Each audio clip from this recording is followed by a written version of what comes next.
Let's solve this linear first-order differential equation using the method of variation of constants.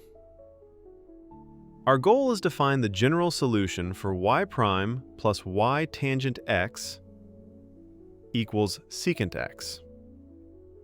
First, we must solve the associated homogeneous equation by setting the right-hand side to 0. This is a separable equation. We move the terms to opposite sides and set up the integrals. Integrating negative tangent x gives us the natural log of cosine. Exponentiating both sides leads us to the homogeneous solution y equals c times cosine x. Keep this result in mind as it forms the basis for our next step. Now we apply the variation of constants. We assume that the parameter c is not a constant, but a function of x. We need to find the derivative, y prime.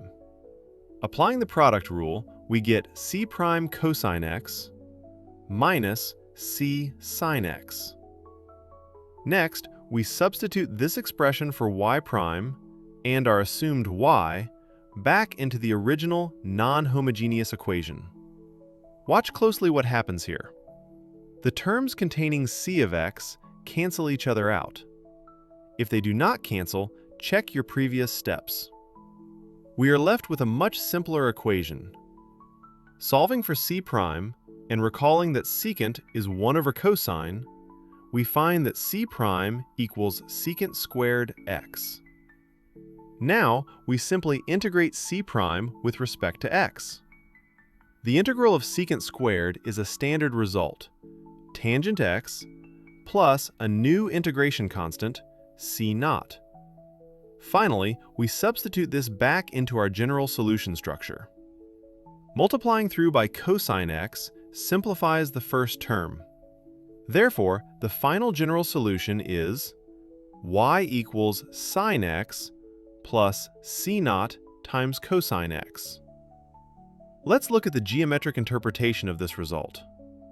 We plot the solutions between the vertical asymptotes at negative pi over 2 and pi over 2. As we change the value of the constant c naught, we generate a family of integral curves. Notice the behavior at the boundaries. Because cosine approaches 0 at the asymptotes, the term with the constant vanishes.